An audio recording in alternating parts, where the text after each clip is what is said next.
guys, tignan nyo oh. May pinaalaga sa akin na teacup na Shih Tzu. Sobrang liit niya, 3 months yan, pero sobrang liit and sobrang lambot ng mga ano niya guys, ng buto niya. Sobrang cute. Parang ayaw ko na nga yan ibigay kasi sa February 2, isasakay yan ng barko papuntang Basilan. So, meron nang nag-aantay sa kanya doon. Bale, itong puppy guys is galing pa ng Cagayan. Trinabel pa siya pa Zamboanga City for 18 hours na biyahe. Sobrang layo. Ibibigay pala siya sa sa kapatid ng magiging brother-in-law ko. So yan, and ireregalo daw yan sa girlfriend.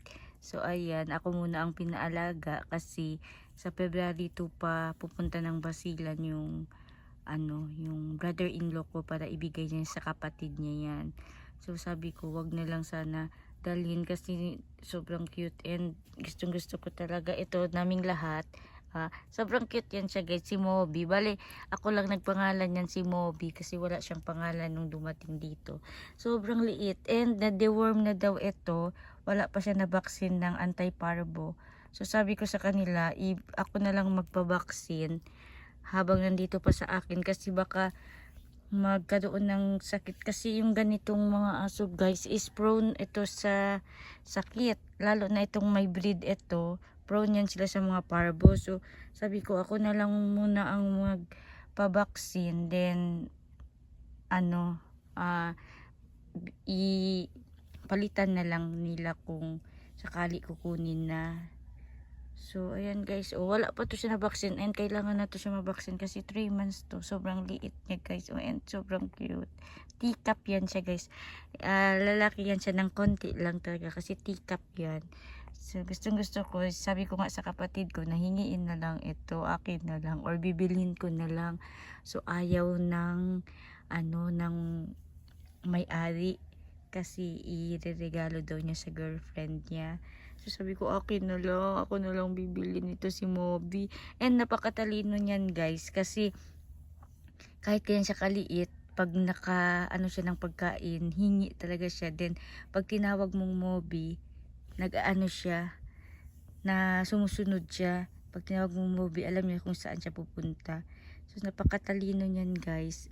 Ang cute-cute, and kahit ganyan lang yan, nakikipaglaro na yan siya, tumatalon-talon yan. Ayan guys, sobrang cute niya, and sana ibigay na lang sa akin na lang. And kasi si Maggie pala guys nasa labas kasi may ubo si Maggie, so hindi muna si Maggie dito pinapasok sa kwarto.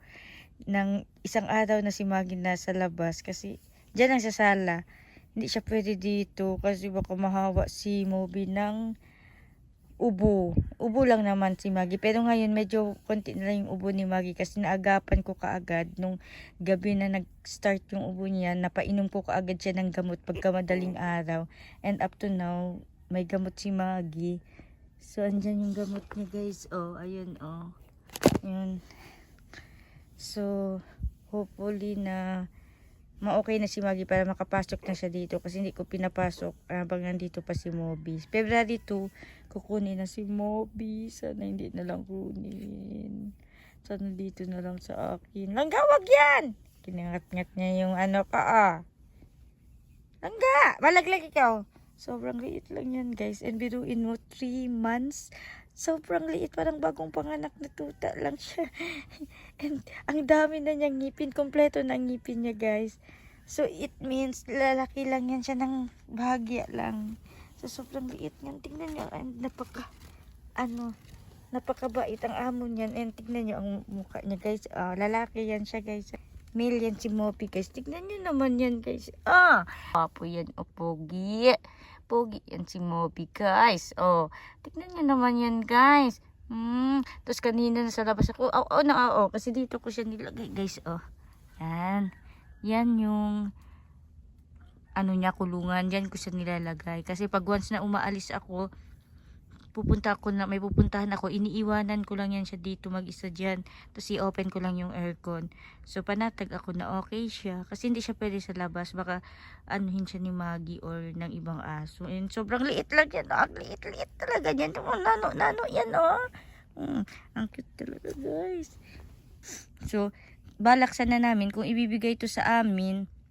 Balak sana namin ng kapatid ko na ipabaksin na namin kaagad, tapos bibilhan ko siya ng bag. Yung bag guys na shoulder bag na may butas para pwedeng ipasok yung ulo niya doon. Tapos pag maglakad ako, yung ulo lang niya ang makikita, yung ulo lang niya ang nakalabas, yung katawan is nasa loob. Yun sana yung balak namin guys. And bilhan ko sana siya ng damit at saka ng shoes. So kaso kunin naman to sa February 2. Sana lang talaga na mapabaksin nila kasi yung lugar ng pagdadala ni Moby is bukid, bundok yun siya guys, sa taas yun sa bundok. So hopefully sana na mabaksin nila talaga ito, kasi sayang talaga kung hindi ito mababaksin. Prone talaga to sila sa sakit. Kahit sabihin natin na safe sila sa loob ng bahay or sa kwarto, magkakasakit yan sila dahil yung mga ganitong breed ng aso is prone yan sa mga sakit. Kaya si Maggie, nung dumating yan sa akin, binaksin ko talaga yan, pinabaksin ko kompleto yan si Maggie. And every 3 months sa doktor yan si Maggie para sa deworming. Tapos once a year lang yan siya sa anti-parvo. So sa August na naman si Maggie dadalhin for anti-parvo na naman. So every 3 months lang si Maggie sa deworming, sa mga kuto yun. Tapos and sa kuko din ni Maggie, lagi kong pinapaputulan ng kuko kasi pag ako nagagalit siya, ayaw magpaputol. So ayun guys, tignan nyo naman ang baby ko Moby guys, sobrang cute yan guys. Ang gwapo. Mutain lang. Para siyang pusa, sobrang liit. Ay, mahulog ikaw yan. Langgong. Langgong. Uwi na ikaw sa Basila Langga. Masakay na ikaw ng boat. Wala na ako baby dito Langgong. Wala na ako baby Moby. Timagi na lang ang baby ko. Kit talaga Moby ba? Ang kit Moby yan. Kit talaga guys. And balak ko din sana siya dalhin sa SM itong coming na mag-open ang SM, kasi mag-open ang SM sa March 20. So gusto kong dalhin si Moby doon kasi open man ang SM sa mga pets. So tingnan niyo yung baby ko guys. Gwapo. Gigigil ako kalatabi ko tumaslip. Super cute talaga yan siya guys. Ay, mutain. Linis natin yung mata mo maya. Sabi na ikaw, bye-bye na sa kanila. Kaya ka para ng kwento ko Sabi na ikaw, goodbye. Don't forget to like and subscribe my YouTube channel. Bye-bye.